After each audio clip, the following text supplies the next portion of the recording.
It's always exciting when you're actually trying to play for Worlds and get to qualify there. It also puts more pressure on you than if it's just a normal season. Everyone on our team, except for Joke, has a lot of experience, so I think we'll be fine. Welcome back, ladies and gentlemen. It is time for game 2 in this series as SK Gaming take on Alliance. In the first match, Alliance, well, they call SK out constantly, despite a very good start by SK.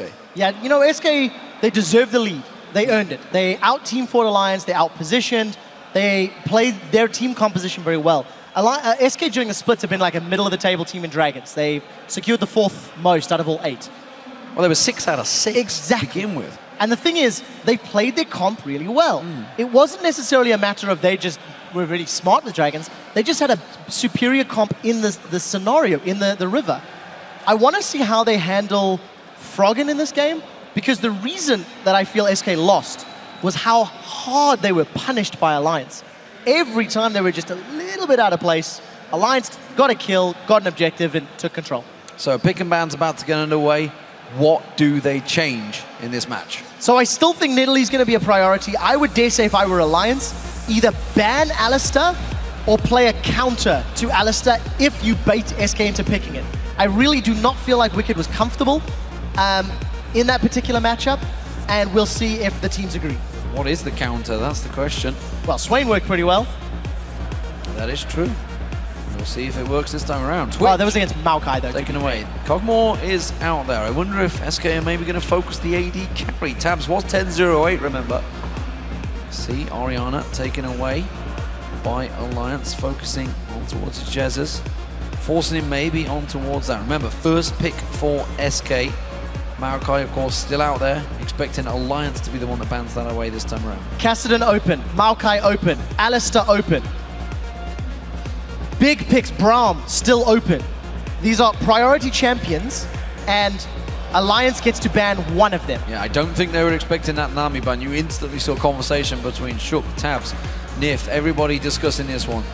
Clearly, a lot of thought required. They know that SK are going to get hands on something. The question is, do they go for 2 themselves? Kassadin was banned out. That means we're going to see the big tree in that top lane. No. Wow. Kog'Maw. I mean, if Nyph wants to run Alistair support, you could see Maokai Alistair, and then you would have an unkillable, unmovable, non-stop frontline if Alliance wanted to go that route. But I don't know. I mean, if you do that, nRated could pick Braum in the next rotation, have that Glacial Fissure once again, have a very powerful AoE slow and zone control. But this is very unexpected. Prioritizing Kog'Maw above absolutely everything else that was available. This has thrown me off. It's definitely thrown me off. It's thrown Alliance off. There may be the fact that they've stopped dead in their tracks with the pick and bans.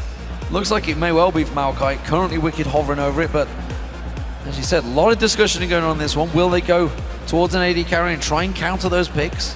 Or will they try to go for something aggressive? Will they maybe try and focus on one of those supports? Of course, with Nyph's taken away, it is going to be Morgana they focus on. So Morgana Nami is basically the priority supports, or the ones that everybody's really trending towards. With Nami being banned away, locking in Morgana is great, but Braum is still available for nRated if he wants to go that route. And I just think for SK, maybe a safe picks here. They assume that's going to be that Maokai top lane.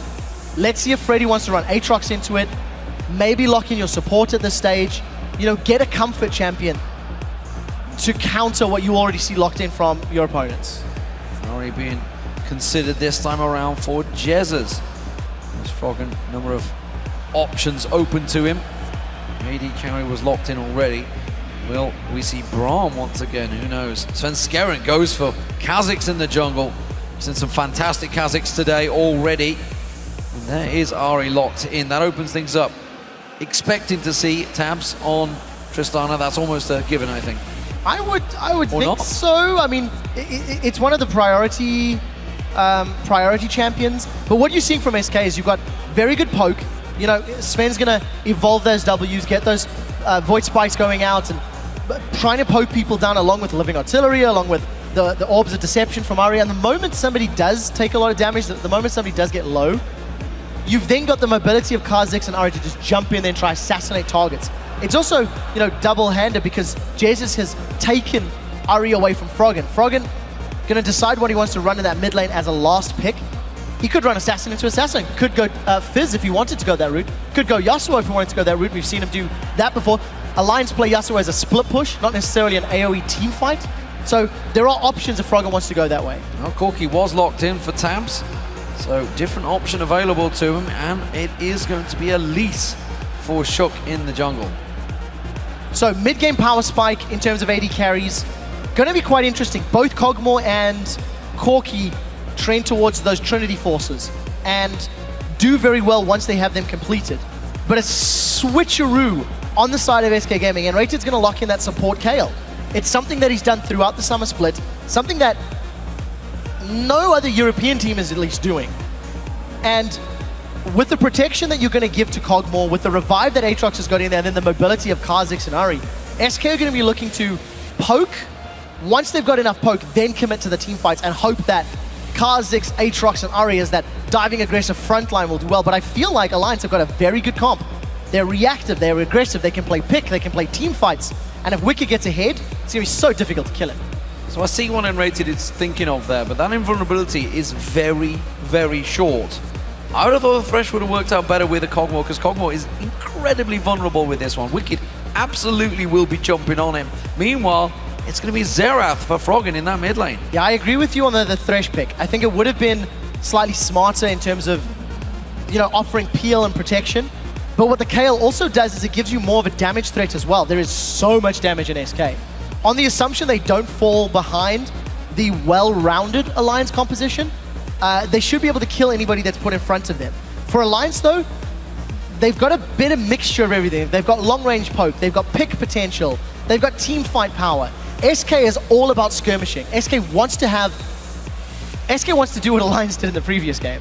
Smaller 2v2s, 3v3s, and use their damage and use their power in the smaller numbers to their advantage. If SK in this game get grouped up as a 5-man, you can bet your bottom dollar that Maokai, Xerath, and Morgana are going to be very difficult to overcome in head-to-head 5v5s. Oh, very different compositions from both teams, honestly, in this one. We'll see how it works out for them. SK built themselves a lead in game one, but Alliance fought back and took game one.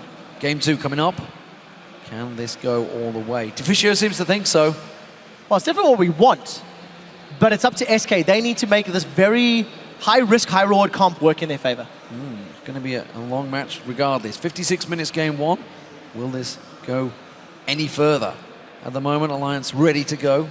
SK have made the adaptation. It's a pretty big adaptation as well. It's a big change. I mean, this is stark contrast, complete opposite to what they did in the previous game, but it is something that they have worked with in the past. You know, Sven did play Kha'Zix in the quarterfinals and had a great game with him. We'll see if he can replicate that here at Gamescom. Very interested to see. Remember, Kog'Maw, first pick for SK Gaming, while Maokai was available. Maokai, who has a very strong win record on 4.13. Also, Corki coming in there instead of Tristana, who appears to have risen to prominence recently. Alliance going to move in, and we'll see whether they go for any invades. So I just want to throw a quick number at you. Tabzz has played Corki 3 times in the summer split. He's only given up 1 death, and he's got a 43 KDA on that champion, going 14-1-29. Very strong performances, though limited. And the Valkyrie is going to be so crucial to staying alive from the very dive-heavy team of SK. And I think in terms of the 2v2, if SK get themselves in a 2v2 scenario and nRated plays aggressively, he may be able to dictate the tempo. They've just got to be very careful to avoid the burst damage from low-level Tabzz. So Nyph down the bottom at the moment. We'll see whether we get 2v2s. At the moment it looks like we will, however, with Jesiz coming late into lane after going back to base. We'll see where he decides to go. At the moment, SK are trying the old-fashioned kill bush. So something I also, think is quite interesting. If you combine the shred from CandyPanda and nRated in terms of armor and MR, that very tanky tree, if he's ever alone on multiple targets, his resistances are going to get melted. So you do have the potential to deal with like a super tank in a Cogmore and a KL combo. But again, the front line for SK is going to be very, very dependent on Freddy. He's the sole tank. In the previous game, it was Braum and Freddy, and they had AoE slows and everything to work in their favor. There's less of that in this game. So for SK, they need to adjust their mindset, and they need to now focus on maybe roaming and focusing on those smaller engages around the map. Well, you can see right there, Jeziz's 100% win rate. Actually, I think it's everyone 100% win rate on Ari. Doing very well in the playoffs. But Froggen on Xerath, fairly immobile in comparison. We'll see whether he gets caught out of position, but that Rite of Arcane, of course, has a very long range on it. Meanwhile, in this top lane, a gigantic tree versus, I don't know whether it's an Archangel or Demon or what Aatrox is. Well, this skin would be an Archangel, I'd imagine. Indeed. Justicar, whatever a Justicar is. But I want to just quickly go back to the point you made about Froggen being immobile. That is very important when you consider that 3 of the members of SK can jump onto him, and then the support of SK can actually give a movement speed increase to one of those champions, you know, with his heal. So there is a risk, but seeing just how well Froggen played in that previous game, I highly doubt he's going to put himself at risk unless it's calculated, unless he's going to have the backup of the rest of his team. So we'll see how that pans out. In terms of laning, he'll be safe until level 6, and Froggen's got enough wave clear to reduce the threat of Jesiz diving him unless it's, you know, super deep. Well, you mentioned, of course, with nRated, the shred they have on Wickd, but what you haven't mentioned is the fact that, oh, Jesiz is going to get caught out. Repel comes out, Shook catches on towards him. He's got the damage down, and first blood is there. Quick and easy. Flash was available, but Jesiz didn't use it. Well, first blood secured. Well played by Shook. Managed to do one. While I posed the question, wondering what Justicar is, it's the English word derived from Justicaris, I believe, and it means man of justice. Well, of course. So maybe he's a police officer. Who knows? We'll have to see. So Alliance, they get the first blood. I think it's very important that Shook helps out Froggen in the mid lane again because of the obvious advantage that Ari could have. Oh dear. Shook is on a roll. He's looking for Freddy now. Yeah, and he's going to land straight on towards him. Cocoon thrown out, flashed out. Freddy gets out this time, but another flash burn. That's a successful gank in my book. Very successful. Making good use of Ilyas this game round. You know, Shook, as soon as he got those double buffs, 2 successful ganks, 1 kill, 1 summon a spell. If Svenskeren wants to try deal with him, I think he needs to play more of a counter jungle role. Try get those missiles out, killing the spiderlings of Shook and just poking him around, harassing him, stealing jungle camps. That's the strength of Jungle Kha'Zix in this patch and in this meta.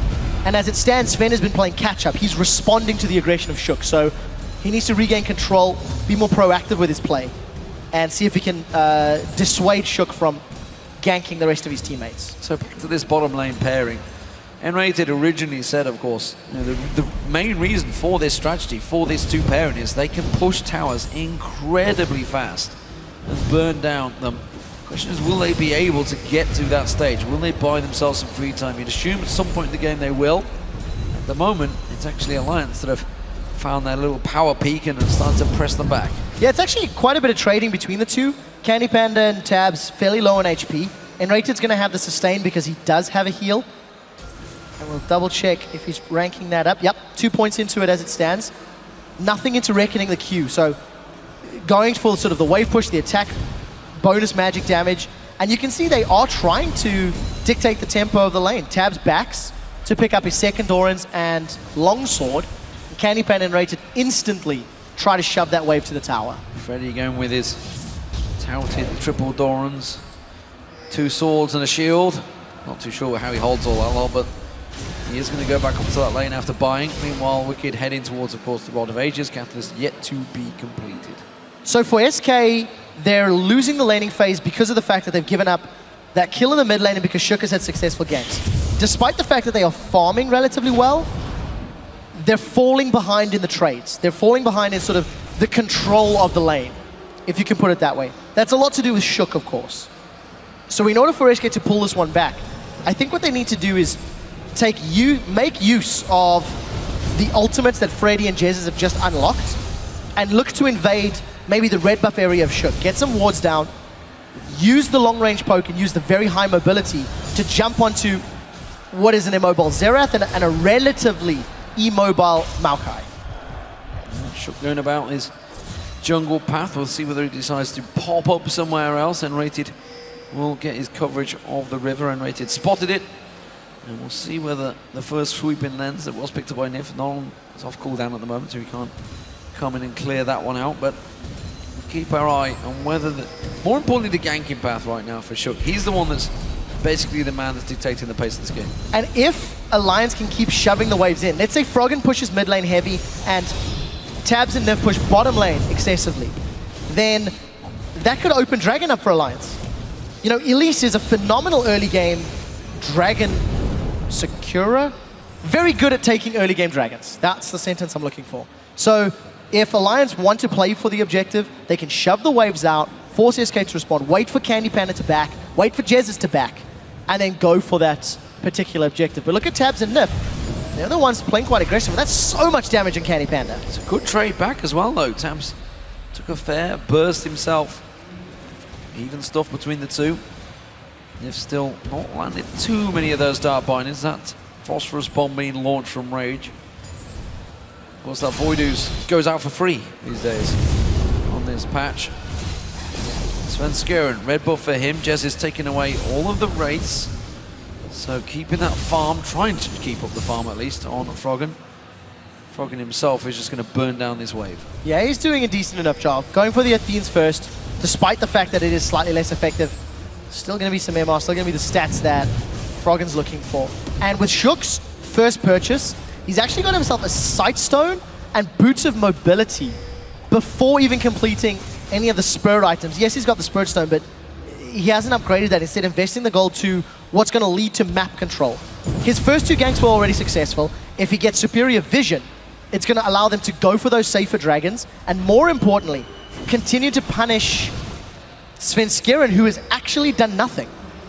For the first 9 minutes of the game, Sven has been farming his jungle, yet he is behind in CS to Shook, and Shook's got a kill as well as a summoner spell secured, you know, or taken down from his opponents. Oh, he could have gone in for free down that bottom area instead. He does back away. Freddy engages on Wickd in that top lane, pops his ultimate. Wickd just steps away. It's all right, crazy fool, just keep swinging away. Number one, Wickd teleported to the siege minion, I believe. Number two, he jumped into the fight and he didn't throw down his ultimate, looked for the engage, got the makings of a Rod of Ages, which makes a little bit more sense on Maokai than it did on Alistar, I think, in the current meta. But I don't really know why Wickd would go to the minion instead of the tower. It's just a little questionable. But still, staying relative, staying even on CS. We're seeing Wickd on another top laner that is, you know, risen to prominence in 4.13, and we need to see how he plays him in the team fights. I would say Maokai's a little closer to how you handle team fights, like similar to Malphite, rather than the Alistar, because Alistar is quite interesting with the timing and how you use his Unbreakable Will. Well, Freddy is going to go towards Blade of the Rune King first off. Svenskeren, it's found Froggen, pounces on towards him, forces the flash out of Froggen, and will follow through. Jesiz gets in, lands the charm down. Jesiz, though, taking a big burst of damage. He will get himself the kill. Now Shook's in trouble. Can he get out of there? He has to flash from his own tower. Wickd's going to try and respond. He's going to get down here just at the right moment. No, he's too late to the party. And SK, strike. So SK took a little longer to really go aggressive than I was expecting, but the moment they do, you see how quickly Sven and Jesiz can run Froggen down. Despite the fact that Froggen flashed away, Sven and Jesiz did use their flashes as well to chase him. And because Xerath's not going to have the mobility of his flash in the future engages, there's this window of opportunity where the two of them can punish once more. If Freddy is able to shove the wave up and roam down, hell, they could even tower dive with the Bloodwell passive and use that to their advantage. So it's good to see SK actually using the comp, their team comp, the way it should be played, but they need to do that more often in obviously to build up a lead, because they don't want to go toe-to-toe. The moment Alliance start grouping up around dragons, SK will be like, nope, don't want none of that. Well, we saw how mobile Froggen can be without that flash now. Jesiz, when that Spirit Rush comes off, and it will be much quicker than that flash, will be looking to go aggressive, which is why we're seeing Shook now paying a visit to the mid lane. Comes around, will get spotted out though. That pink ward just giving him vision. He's going to get cleared out. No, Shook. They pinged on it. They knew he was there, but didn't go for it. They will clear out and protect the dragon and start it. So what we need to do is we need to see how Jesiz handles this Uri as the game continues to progress. Alliance have grouped themselves up. This is going to be a 4-on-4. Teleport is not available for either top laner. Interestingly, Alliance afraid of the poke. Remember, if they stick around and get poked down, that's when SK can win a team fight. If Alliance are grouped up and they don't manage to engage, and they eat the orbs, they eat the void missiles, they eat, you know, living artilleries, you can get Uri and Kha'Zix to jump in there and pick up those early kills. Well, SK are the ones that are gathering for the next Baron. Svenskeren sneaking in unseen. No ward placement in that river area or tri-bush. Wickd jumped on by Freddy again. Flash engage. Soul Shackles from Nyph comes out there. Dark Binding yet to be thrown out. Will be thrown on towards nRated, followed by the Cocoon. Now Svenskeren comes in to react. Taken very low. Invulnerability comes out. CandyPanda gets in. It's Svenskeren that gets the kill. And SK hit and run. Yeah, the intervention there really working in Svenskeren's favor. Got the damage down. What was a 3v3 comes out in SK's favor. They secure themselves another kill, despite the fact it was Alliance that started. It was an aggressive move from Nyph to flash Soul Shackles, and he ended up coming out worse for it, actually costing him his life.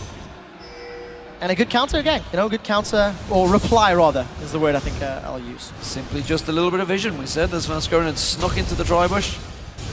Unseen he was, and that threat worked in his favor. Now Wickd continuing to farm on his turret here. Freddy putting some pressure towards it, honestly. He can get a couple of basic hits. Will take a shot to the back from the tower, but is quite confident in his farming abilities in that top lane right now. And honestly, Wickd is starting to struggle. It's just a farm fest. I mean, we've seen him trade a little when Wickd teleported into the minion and picked another fight, but not really making a very big difference. I think for me, the interesting fact is that Freddy is just not faced. He continually pushes this wave up, and he's got no real vision. There is a ward in the tri-bush, but if you look down SK's sights, there's one pink ward defending their red buff. And again, you know, Shook had very successful ganks early on. He was roaming around, yet there's still not a lot of warding down for either team, to be fair. Alliance do have some very good vision around the dragon, because it is a concern, and I think their comp can do well, as well as the fact that they tried to secure it a few minutes ago. Yeah, Freddy is the one to keep your eye on, because of course he is the main shot caller for SK Gaming, so he's also glimpsing around the map, and I believe it's him that's just made the call. You can see him just talking about it. They're making a move towards this dragon, but the fact that the pink ward was there, Svenskeren will clear it out and back away to see if really what the movements of Alliance is. They find themselves another ward, get it just before it times out. Alliance will sneak in, quick ward comes out from Nyph. Teleport to the top lane again, to the minion. And Freddy now engaged upon, has to pop his ultimate. Wickd also does the same. Minion wave is actually with Freddy, but that's kind of working in Wicked's favor right now. Getting the damage down towards him, finally realizing this is a fight that actually may well go Freddy's way. He has Bloodwell still available. He's just going to walk back. So teleport down for Wickd. Let's see if he keeps pushing. Yeah, something to note, Freddy is sitting on like 17 or 1800 gold. So Wickd just backed and bought a lot of money. Freddy may actually lose his Bloodwell. Yeah, I think he's farming up, looking for enough to buy a Blade of the Ruined King. He'll complete it, would be my guess. We'll see what he does as soon as he does get back to lane. But in terms of the two team comps, Alliance started off that dragon. Just a little more farm. That's all he wants, just a little bit more. Just a little bit. Just a little. Alliance started off the dragon, peeled away. They didn't want the 4v4 fight. They didn't have the teleport from Wickd, so played it very safe. And I feel like Alliance's team comp is going to do well in fights, but they're not looking for them. So 3v3 junglers are around. Which one's going to work? The insect or the spider? And nRated's going to get away. They read this like situation like we've been here before. We're not falling for this one. nRated tries to bait them in, heals himself up and speeds away. Knew that Svenskeren was lying in wait in the bush this time around. Spider senses coming out of Shook. Demon, I think we're going to have to quote Froggen again. When Alliance plays, they want to get item spikes, power spikes, then they want to fight. And until they hit them, they're content to farm. I mean, they won the late game. They were losing the previous match by several thousand gold. Went to late, had better positioning, made less mistakes, and punished SK. So why not rinse and repeat? They've also got a comp that's going to scale very well. Both teams are going to scale well, but I just think if Alliance gets to that late game and starts roaming around in 5v5s, I prefer the power of Xerath and Maokai in those big engagements. Yeah, I feel if they SK wanted to go for Dragon, actually, I think Alliance may well let them have it. They may well put a little bit of poke down, but overall, they're still waiting for those items. Froggen goes back, gets himself a needlessly large rod and boot, so Jesiz meanwhile went and got Mercury Treads very early on. There is the Dragon being started off. There's a ward on it from Alliance, but we'll see whether they fight for it. Yeah, so they are starting to group. 3 members from the river. Teleport is available for Wickd, but they're too late. SK is going to secure the first Dragon of the game because Alliance were caught napping. We're not in position to contest. Wickd actually on next to no health at the moment on this tower. Teleport was down, of course, for him. Freddy looking to go for this. Froggen coming up, though, to help out. Just out of vision range, possibly. Not too sure. Instead, I think Wicked's going to back away. So you see the trade. When Wickd teleported to the lane, he picked a fight with Freddy. Freddy was sitting on a lot of unspent gold, and obviously came out worse for it. The moment that Blade of the Rune King's finished, Wickd has lost the 1v1. But he's still got very good sustain and survivability, so he's just going to keep farming up under the wave. No Svenskeren's coming up for a potential tower dive. And I still think Sven has been super, super quiet this game. We've seen one gank from him 7 minutes ago. And other than that, he's been living under a rock, killing wolf camps and wraith camps. Great, yes, he's farming well, but he's really not doing a lot to help his lanes. And Shook read him like a book, so managed to recover. Oh, the moment they knew the jungler was up there, they go aggressive down the bottom. CandyPanda, intervention use, tries to turn it back around on Tabzz. Now it's called run off cooldown.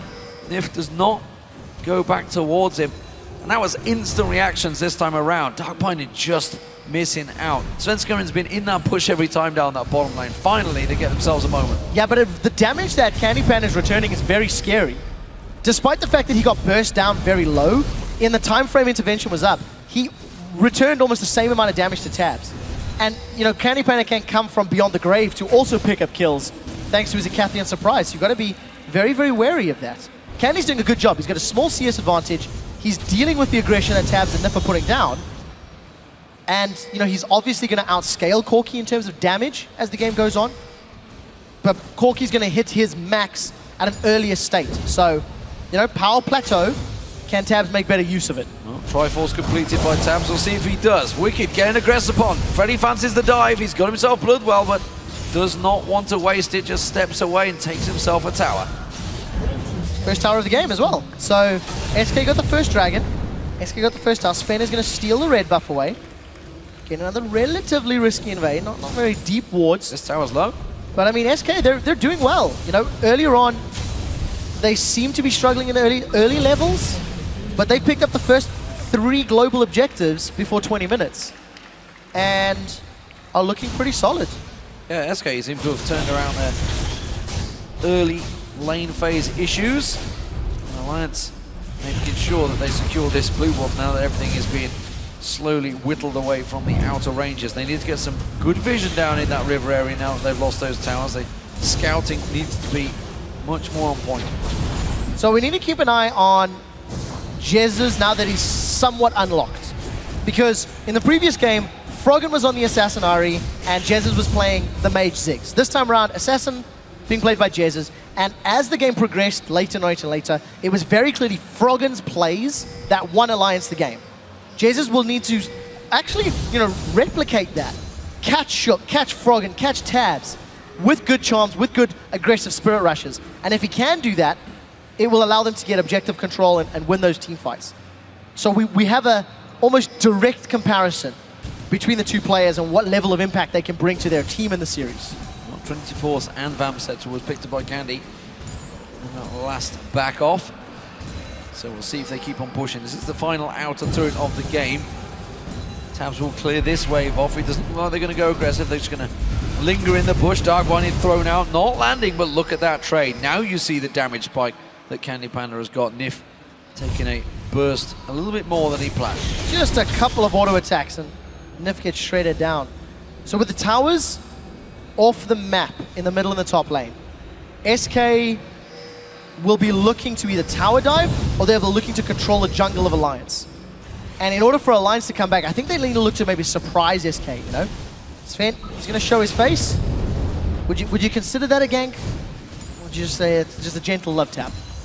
Definitely a love tap, that's for sure. And Void Spikes is like, I'm here, guys. But it does do enough. They're going to back away. They're going to give up the tower. Yeah. The threat alone is pretty big. Froggen going in towards this one. He's going to put long-range support on towards Freddy. Wickd just going back and forward. Has got that Frozen Heart now completed. But again, you can see the damage that he puts down. Freddy with that ultimate is getting enough lifesteal. Now he's going to try and Dark Flight around. And that was actually... Oh, not enough. Oh, Dark Binding lands. Blood well used. The rest of the team closing towards this one. Charm does not land because that was the Soul Shackles on towards Freddy. In comes Tabzz, gets the last hit, and he'll take the kill. But down the bottom, you can see they're still pushing on towards the inner turret. Wickd teleports down here and protects it. So Alliance even out the kills. But I feel like Wickd took such a long time to start that Vengeful Maelstrom. He was tanking up the damage from Freddy for a very long period of time. If he'd started his ultimate and got some of that burst damage down earlier, they wouldn't have needed that instant support from Nyph to pick up the kill. I just don't really know what he was hesitating for or what he was trying to prevent, because of course the damage you reduce ends up adding damage to the explosion at the end. It is just a little strange. This whole period, you know Froggen's coming up. Froggen's almost in range. Why is Vengeful Maelstrom not on? Look how low Wickd goes. That's a third of his health, that's half of his health. And Freddy's just, you know, chopping him down, trying to turn into a lumberjack. So I don't know, it's a little weird, but good reply. You know, Nyph manages to come around, gets the Dark Binding from a long, long range. And they do manage to secure the second kill of the game. Well, while this is all happening, the siege is now on in the bottom lane. Alliance pressuring this one. The Dragons just spawned, that's what they're moving towards. They've caught Freddy out once again. Dark Binding this time, no. Blood well available to him, so if he gets caught out, he will not revive. Alliance, can they siege this one out? Because look at this. Jesiz is sneaking off. He's going to try and shove that mid-wave in towards the inner. There's a Dragon up, and I think SK would probably have learned from the previous game. They don't want to pick a fight in the Dragon Pit, considering the comp that Alliance has put together. But if Jesiz can come from the side, can flank, like we were saying Alliance should have done in the previous game, then that can be his way in. DFG is available. Look for the Charm DFG combo. Problem is the Black Shield from Nyph will negate that Charm if he gets it, lands it. Oh, Dark Binding only went towards CandyPanda again. Alliance continue to poke. Look at this around the side. Oh, Cocoon so close to catching on Jesiz. Charm is out there. Wickd has to use the ultimate. Walks away and Alliance disengage. Alliance are the ones that are afraid of the damage. There's so much poke actually on both of these teams. You forget how many champions can just throw those skill shots out. Alliance going to continue to group. Teleport is not available for Wickd, and he is properly backing. So in a best case scenario, this is 4-on-5. Intervention is up for nRated, and CandyPanda is putting himself in a pretty solid position. So Dragon is definitely the focus, but I think wisely... Oh, they've caught Candy.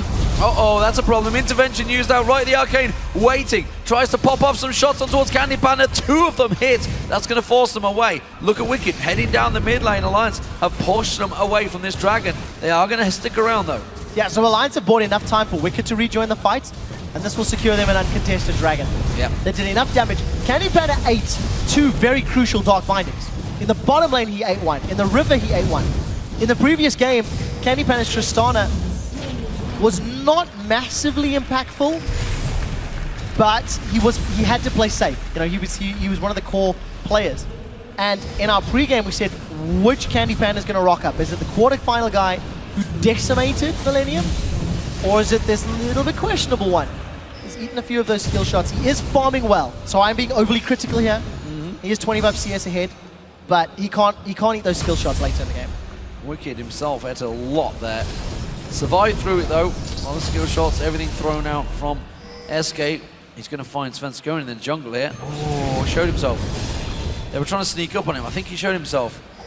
He's going to come around. Sapling tossed out. That's going to get the slowdown on towards him. Svenskeren instead will take away the red buff, and he has to back away and covered off the top. That's back-to-back steals. Nope, Sven stole the previous one as well. He's a robber. So taking his time, once Sven is the one that got the items, he's finally... Oh, look at this. They're waiting. SK are waiting, but then Alliance are not falling for it. Instead, they're just charging straight down the mid lane. They were trying to lay a trap, and Alliance didn't want any of it. They're going to try and push their own inner turret. Well, we'll see who's going to have the advantage. With the numbers of Alliance in the mid lane, you have to feel it's on their side, but there is pretty strong wave clear from Jesiz. They're not going to get much more than that. Nope. I don't know. I don't think they've got the full complement. They need everybody to be you know, around the same area, because if they don't respond quickly Oh, enough, they've got Payne in. Svenskeren intervention goes down. Cocoon follows that. Shook eats a charm as well. Jesiz tries to go aggressive on it, but again, there was the black shield. CandyPanda ready and waiting. The moment he drops, he gets blown to the side. Freddy comes in from the side, catches on towards Wickd. The charm does not land this time around. Wickd backing away, backing away. Have they got enough to counter? Heal has to be used there. CandyPanda flash for it, gets caught by Dark Payne in again. Have they got the damage to follow him off? They may do. Right in the arcane, pops on one, sidestep, catches him out there, and the AD carry goes down. Svenskeren goes down, Soul Shackles comes out. Froggen gets himself a second, Tabzz goes aggressive. Valkyrie's in towards SK, and a 2-for-1 in Alliance's favor. Another team fight in SK's displeasure. They got split up. They managed to catch Shook, they managed to kill him, but in the subsequent chase, they did not remain grouped and they didn't, you know, find the right targets. All credit to Alliance for landing the necessary skill shots, and Jesiz is caught. Jesiz caught out, Dark Payne, but he gets away with his life. The rest of the team, they're going to try and push this one. It may be an inner turret. nRated is the only defensive man.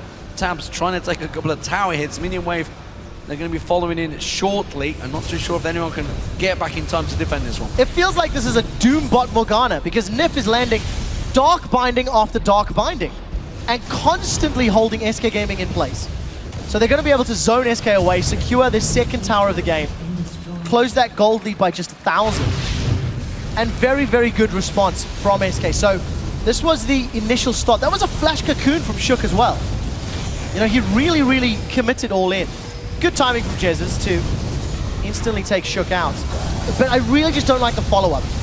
SK are grouped now. They're tightly grouped, but instantly, watch how they split up. Sven is forced to go around the sidelines, farming up just a little bit. And Alliance just focus him out. CandyPanda eats another Dark Binding, and they don't stick together. Look at this though, SK desperately trying to get this Baron down. Nyph's caught out, Charm comes in there. Has he got enough damage to try and take him down? Leap comes out, Svenskeren will get the kill off. Dark Payne landing on towards the cocoon. Baron down to below half hit points. In comes Wickd, teleports in towards them, stops them dead in their tracks. Intervention on nRated himself. Freddy with the blood well available, trying to turn the damage back around. Svenskeren comes in, forces them away. It was one kill for SK. Baron below half hit points there. Alliance hold out. Risky, risky call from SK. Almost got away with it, but Alliance managed to jump into action quickly enough. And another time where SK just... It feels like they're just struggling a little bit, because that Baron call, I don't want to call it desperation, but it was a risky Baron. And it's one that's cost them in the past. I do like the fact that Jesiz did hop over the wall instantly though, because we were talking about how impactful he can be on Ahri. And thus far, pretty solid. Took Shook out in the previous fight, took Nyph out in the Baron fight, and he needs to keep doing that. We'll see how it goes on at the moment. Still very, very tight. 1,000 gold separating these two teams, and the team fights have proven that it is incredibly, incredibly tight. Dark Bindings, they've been the separation factor right now. CandyPanda has eaten a little too many of them and has paid the price with his life. Top lane, look at this. 4 members of SK pushing straight up. Alliance reacting quickly. Got good coverage of the wards. There was in the turrets. They're not falling very easily. It's Alliance though. They're going to try and take advantage of this. Going to try and move in and get some vision in the lower half of the jungle while 4 members of SK go north. So I want to go back to the initial talk. We were contrasting and comparing Alliance in terms of team fights and how they're going to handle SK. Alliance have been a little bit disjointed. But luckily, in all of the scenarios that Alliance has been put in, they're landing those single target stuns and they're landing the CC. I also think the intervention from nRated's Kale is doing a good job. It's saved multiple team members. It's a pick that is a non-standard support. But nRated's making it work. I mean, 002 got himself the Ionian Boots of Lucidity, and you can't deny the fact that those ultimates have been impactful. Yeah, and a couple of times he's actually drawn Froggen to use his own ultimate. Oh, Shook caught out there, trying to skitter away. Happy to take a lot of that burst of damage. SK definitely want to fight for this dragon. Not a lot of vision from them, either team. Wards go down from Alliance. They get themselves an eye on this one. CandyPanda, though, he's pushing the inner turret while this is all happening, clearing out those wards. Dragon started out by Alliance, but only half-heartedly. Freddy gets caught out, chain CC, but again, not a lot of damage from Alliance to follow on. Mechanically, every single skill shot connects there. despite the fact that they didn't really, you know, put threat. Oh, Freddy's flashed in. Flash ultimate on towards him. It's Shookie's going to go for. Intervention goes down. Wickd trying to tank out the damage. Charms come out. Jesiz goes on towards Nyph. Catches him down. CandyPanda's the one that cleans up. Wicked's going to go down as well. It's a pickup for Jesiz this time. Shook so low on hit points. They want to try and poke this one out. Froggen, no mana available to him. They have to back out this fight. Yeah, SK Gaming going to win the team fight, get themselves 2 kills and a dragon, and prove me completely wrong. Oh, steal attempts. Not even, that was just for the kill. And prove me completely wrong. The damage from the multiple sources of SK and the mobility is just letting them win team fights. Froggen is going to go down. Well, that was reckless, honestly, from Froggen. Should not have been caught out of the position. I'm not too sure what he was aiming at with the ultimate. He wasn't going to be able to get the steal there, and not even close to getting a kill. So Froggen making misplays in this, showing clearly the nerves of all of the players in this semi-final. It also looks like Alliance are just almost afraid to fight, because the moment Freddy jumped in, all of Alliance start backing away, and as they take a few steps back and down the river, then Wickd decides to sort of, you know, draw some attention, jump in there with that Maelstrom. And you know, I was anticipating the Maokai and Morgana to be difficult frontline champions for SK to get through, but they've had no problems whatsoever. There's so much mobility in sort of the carries of the top half of SK's team comp. They're just getting through Maokai and Morgana. There is no real front line for Alliance. More damage built up for Svenskeren now. Black Cleaver picked up. Third turret of the game though for Alliance. They lost themselves the inner in the bottom lane while that was all happening. And SK Gaming once again, like game one, find themselves with a big substantial goal lead. This time around though, Alliance, how are they going to pick someone off? That's what worked out, that's what happened last time around, but SK have tightened up the ship. That intervention is stopping these single assassinations, and honestly, other than landing Chain CC, Alliance haven't got a separate burst assassination attempt. Yeah, that's the truth. Alliance are a lot more reliant on setting up a kill. You know, poking with Corki, poking with Xerath, and then landing those Chain CC spells to kill somebody. So I think for Alliance, maybe they need to consider sieging. Maybe they need to consider grouping up. You know, SK's initiation is fairly linear. It is reliant on Freddy or Sven jumping at you and maybe eating a charm. And I think Alliance have got more opportunities for picks, you know, with multiple single target stuns, etc. So if they do group up and have a Mexican standoff, then they can come out in an advantageous position, because mechanically, they are doing great. They are landing the skill shots. So if you've got more of them, maybe one of them will connect and you can do something with it. And they're not winning the poke fight either. That's the thing. They do manage to land something and try and get a little poke back and forth, and it's Alliance that come out weaker. Wickd, I'm still not sure if he can 1v1 Freddy right now at the moment. Freddy has been winning out that duel every time, and they are the two that are trying to split push fight. Simply put, Freddy is the one that's pushing it, and Wickd is only going to simply fight on his tower. He doesn't want to get involved in a straight up brawl. We'll see how he handles himself. The rest of Alliance backing away from mid lane. SK have got some better warding this time around, I think. A little bit deeper in Alliance's side of the jungle. They've got some vision around Baron, but there are enough Alliance wards there to have an understanding or the ability to react. And SK are just going to be content to sort of push these side lanes. Freddy pushed up bottom. He's now middle, the rest of the team's going top. And this is a near perfect repeat of game one, where SK slowly crawl the lead. The only thing is, have they learned from the mistakes they made last game? Well, Alliance are trying, hoping that SK will make a mistake. Wrong pathfinding, not going to happen. They go in, they start the Baron off, and Alliance going to react. Jesiz, can he land that charm? Sapling will search him out, force him away.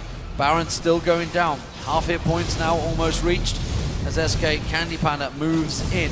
Tabzz has to come around. nRated took a big burst there, actually. Charm doesn't land. That's been fired off. That's on a long cooldown.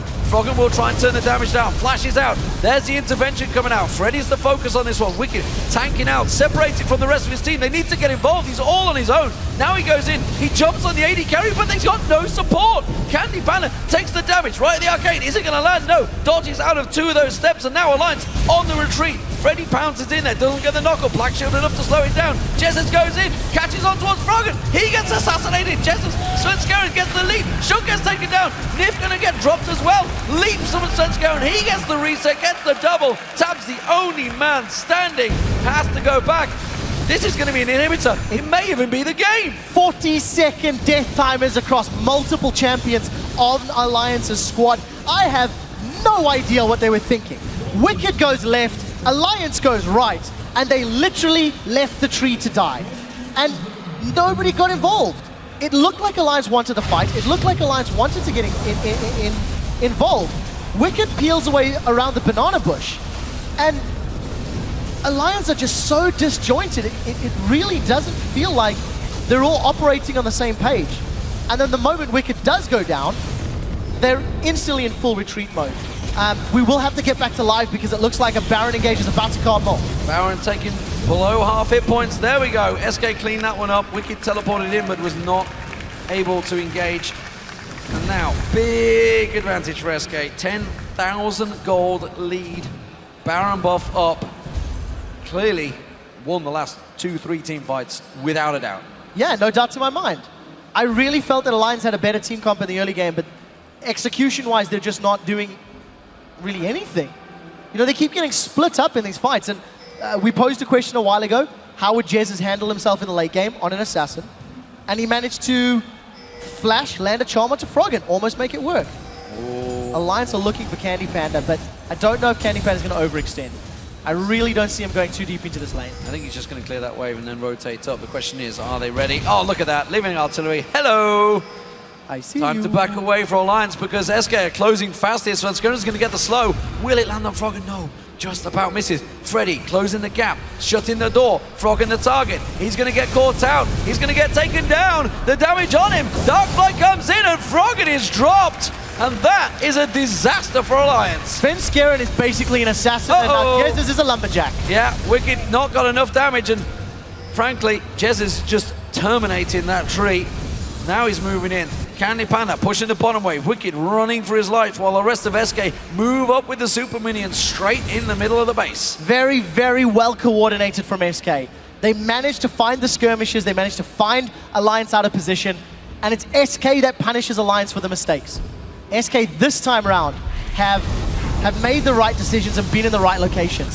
So Froggen's down for another 20 seconds and SK looks to commit to the tower. Tower, well, look at this. Freddy happy to tank it through. Minions in there. Now, Shook dived on. He's not going to be able to get away from this one. He gets caught out. Freddy, intervention used. Wickd trying to tank this one out, but he just simply has not got the hit points. And Svenskeren gets himself another reset, another double kill. He pounces in. Tabzz now the target, the AD carry. Nexus turrets falling. SK Gaming clawing their way back into this game, and they're going to take it. It will be 1-1 all square. SK Gaming back in it. And this game is going to go all the way. This has got to be a 5-set series. I really hope that it is, because that was a very good performance. Completely proving me wrong. SK Gaming with a massive, massive, massive damage composition just overran Alliance every time they grouped up. So it was very well played by SK Gaming. But I do feel that Alliance didn't really show up in that match. I have to question some of the decision making. Oh, absolutely fantastic stuff there. So, SK Gaming have led both of these games. Yep. This time around, they didn't make the mistakes. And to me, Alliance never really got going in that game. No. Never got into it. Maokai was the pick. That was the one we thought. That Yep. was the key. But no, Hogmore and Freddy on Aatrox. We talked about Aatrox. We talked about Freddy. Freddy has his number in that top lane right now. Wicked's got to step up. I completely agree. First pick Maokai and Morgana, and team fight presence was next to nothing. We've seen Wickd on Maokai, we've seen him on Alistair, and he is a little uncomfortable. We go all the way back to the very beginning of the pre-match. Talk about the changes to top lane. It's new champions, it's an evolving game, it's changing. If Wickd is struggling, put him on Shyvana. It's something he knows, it's something he's comfortable, and Alliance needs him to have a positive impact. He needs to do something that will work out for him. The last few times, I think he was first picked it, so he's not been able to counter pick into this one yet. How do they transition this? How do they go into pick and bans? Because it's SK that have adapted. It's SK that have actually done probably better in both the games, despite losing the first one. They had the full control.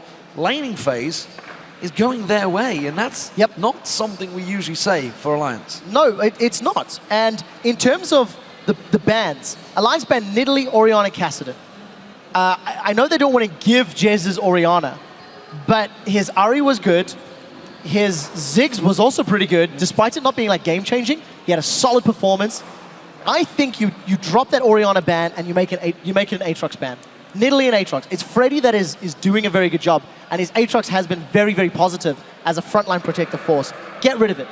Get that off the table. What about support then? Morgana being picked in there. Of course, we've seen Nami banned out in the last match. Did that put Nyph on the back foot maybe? Could Thresher be the option? No, I don't think so, because I feel like Nyph delivered on Morgana. He hit so many dark bindings. The laning phase was sort of going his way as well. You know, they were quite aggressive. Was there, though. I mean, you talked about how he was passive, it is true. He was always there when it counted. So that's the thing, right? Sven had zero presence for the first 20 minutes of the game. I mean, really, he was involved in one kill. I mean, Alliance really didn't do anything in that first 20 minutes. Farmed himself up, got his items, and at the end of the game, he was potentially more of an assassin than Jesiz. Because he took Froggen from 100 to 25%. He was the main killer on the game. Great performance. Yeah, fantastic stuff. So, we're going to go over to the analyst desk, ladies and gentlemen. We'll see what they have to say about that SK win.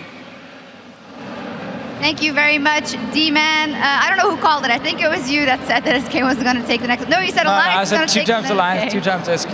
Yeah. So, guys, pick some bans. Impaler, what did you make of pick some bans? And most importantly, what adaptations did you see that were successful from both teams? I think they're very similar team comps, but I actually quite like how SK let the Maokai through, so they could pick 2 other winning lanes. And then they pick this Aatrox that can constantly bully the Maokai, so effectively they've got 3 lanes constantly pushing in, and that allows Svenskeren to kind of get in the jungle, get these red buff invades that he succeeded on. I will admit, when I saw Alliance comp, I was like, this is an insane siege poke comp you have right here, with even the pick potential, because you have Elise Morgana, which is one of the best combinations in the game.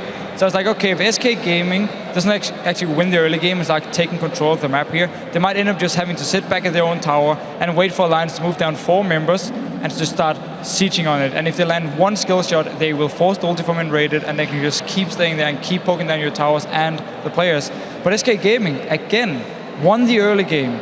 I'm not sure what Alliance is actually doing in the early game here. Shook doesn't have much presence in the lane. Svenskeren was counter-jungling him, counter-ganking him as well. And SK Gaming just dominate the early game. 2nd time in a row now. Alliance really needs to step up the early game. Yeah, and as you mentioned, Svenskeren, to both of you, I do want to highlight him a little bit, because we did have the feeling that at the end of the season he couldn't really put his stamp on the matches that much. Here he is, even though he's being that invisible threat in the beginning and he's clearing out that red buff continually. But you had something to say that he didn't buy enough wards, actually, essentially, and that's something we've seen a couple of times. Yeah, I think SK is kind of renowned to prioritize like Dorans over ward slots, and I think it's really punishing them, because they're coming out ahead of this early game, and then they're like, we can do stuff, but they can't snowball the game hard enough due to lack of vision alone. So I think I'd like to see Sven pick up an extra 2 wards every time he gets that red buff invade, drop them in the jungle, and that can really start shutting down Shook, because they're going to know what side the map he's on then. And not just Sven, everyone needs to buy some wards. I mean, Jesiz was sitting on a health potion 30 minutes into the game. CandyPanda is sitting on a Doran's Blade, also like 35 minutes into the game. Doran's shield from Freddy as well. Like, sell your damn Doran's items when we go into the late game, buy some wards. You already are in the lead. You have a fed Ahri who can one-shot people if you get the ward control, if you get the vision control on the map. Use it. Take the lead you have from the early game. Don't even give Alliance any chance to come back in the game, because if we actually just pull up the first replay we have, this is where Alliance is slowly coming back in the game after being so far behind early on. If we can just start rolling the clip, the first thing we're actually going to see is why Alliance comp is so good at picking off targets. They land 1 binding, and look at all the bursts on the Svenskeren. They instantly force the ulti from nRated. Now's the time where Alliance shouldn't fully commit until the ulti is gone. Not sure why Shook is actually flash cocooning a target who already has the kill ult. That was a big mistake, a bit of a sloppy play by him, and he's actually not been performing too well. Anyway, the fight continues here. Shook is already dead. Now SK can chase. They overcommit, however. Another binding landing. Again, Morgana, you are a beautiful support. Froggen comes in, lands the ult here. CandyPanda dies from it. And then, I'm not really sure what Svenskeren was doing in the end, but probably trying to flank around. He ends up dying as well here. And this is where Alliance is coming back in the game, even with a big misplay from Shook, where he flashes onto a cocoon a target with a Kayle ult. to cocoon it, and the rest of SK is already nearby. He ends up dying, and then SK overcommits, slightly losing the lead at this point. It's quite interesting to see, actually, because SK was always that late game team that would push you to those endgame fights and have the superior vision control. Do you think it is that they trained very hard on the early game, maybe in this one, that they kind of lost? They couldn't pick up the two things at the same time here? I think it's amazing to see how SK have been turned around from this team that used to lose a lot of early games and then out-rotate the opponents, to now they're winning nearly every game. And it's really good to see. If they can keep this up, I really think they can have a chance of beating Alliance 3-2 now. Let's actually take a look at another team fight that they played very well. Let's get that up on the screen around Dragon this time around. Yeah, so quick setup here. SK Gaming are still ahead in gold, even after the fight they had before here. And this is the first real team fight, which goes in favor of SK Gaming and kind of sets the trend for the rest of the game. So let's just roll the clip here. Paler, take over. I think SK finally realized that they need to commit and really utilize the care wall. So Freddy goes in, gets the care wall in a sec, and then Jesiz is ready to zone on the side. So he's got 3 people off, gets a 2-man queue, and then they can just clean up this fight. Svenskeren gets the jump reset, starts poking the back line, and this allows them just to kill off the tank line of Alliance. And now they've started doing this, it's really like, they've got to utilize the KO. It's the most important thing. If they can do that, they can clean up the fights. It was basically the only protection they had for their carries. The KO here, everyone else was kind of like jump in your face of Alliance. But what we also saw in this team fight and in the later team fights is whenever SK actually engaged onto Alliance, suddenly every single skill shot was just missed. Like there was no cocoons, there was no bindings to set up the picks for Alliance as soon as the team fight started. So we often saw Wickd go in, die, while 4 members from Alliance just kept running and trying to land a skill shot, and SK was just dodging around it. And therefore they never hit it, they never managed to get a kill, and just kept losing team fights from here on. Well, with the individual mistakes you mentioned, we saw it in the last best of 5 as well. You cannot underestimate what it's like to play on this stage here and knowing that you have to win this game. Coming into the next game in the series, it's all evened up, 1-1. The advice for, let us start with SK Gaming, because I feel like if they can connect that good early game and then buy some wards, this should be easy game for them if they manage to do it. It isn't that easy, of course. Well, you basically just said it. Do what you're doing in the early game, buy some wards, use it to snowball your lead, especially if you have something like an Ari in the mid lane to really start picking off people if they don't have any wards, because it's so easy just to position yourself in a bush and wait for someone to walk by, because they have to rotate to the top lane, rotate to the bottom lane, get the kill, then you take a Baron or a Dragon or potentially at the base. I think when both junglers are starting Moby boots as well, you need to have vision, because you can shut down a Moby rush jungler. If you constantly know where they are, they've invested a lot in getting this item so they can get more ganks off. And if they don't get these ganks off, it's really gold inefficient. And so yeah, just more wards early, more wards into the mid game, and I think that's who's going to win this series based on warding alone. All right, we'll definitely keep a close eye on that. Our gold is piling up, so we're going to shop. When we come back, it's game 3. Don't touch your browser.